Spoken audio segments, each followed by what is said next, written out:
Brigade Al-Qassam, sayap militer Hamas, kembali melancarkan serangan terkoordinasi terhadap kendaraan militer dan pasukan Israel atau IDF di wilayah Jabalia, jalur Gaza, Kamis 24 Juli 2025. Dalam rekaman video yang diunggah di Telegram, tampak para pejuang Al-Qassam melakukan penyergapan menggunakan berbagai jenis senjata berat dan alat peledak, termasuk penetrator peledak jenis SAWAS, ranjau darat anti-tank, M15, roket tandem Al-Yasin 105, serta roket Fajr 1 kaliber 107 mm. Serangan ini disebut sebagai bagian dari respon perlawanan terhadap operasi darat IDF yang terus berlangsung di Gaza. Ledakan kuat dari ranjau dan proyektil dilaporkan mengenai beberapa kendaraan tempur serta posisi infanteri Israel di kawasan padat penduduk tersebut.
إذ رميت ولكن الله رمى.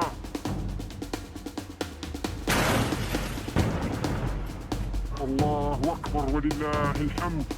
الله أكبر ولله الحمد. الله أكبر.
طب نروح.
Download Tribun X sekarang, menghadirkan lokal menjadi Indonesia.